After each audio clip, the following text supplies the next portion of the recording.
So what is malt anyway?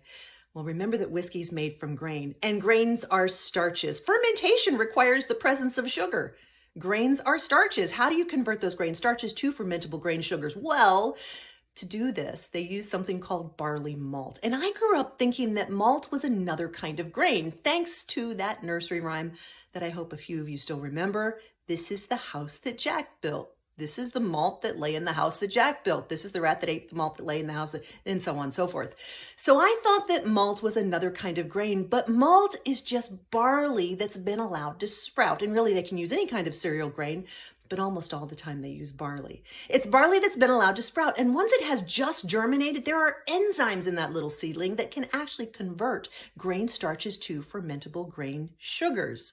So they allow the barley to malt, and then they dry it and they grind it up. And in the meantime, they take all the other grains they're going to use to make whiskey, and they put it in a big vat and they fill it with water and they heat it up. They start to just cook it.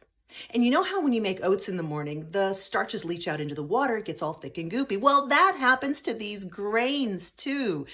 The starches leach out into the water, it gets all thick and goopy. And when that happens, they add that dried ground barley malt, and the enzymes in the malt take over and convert all the starches in the water to fermentable grain sugars. And that's what malt is.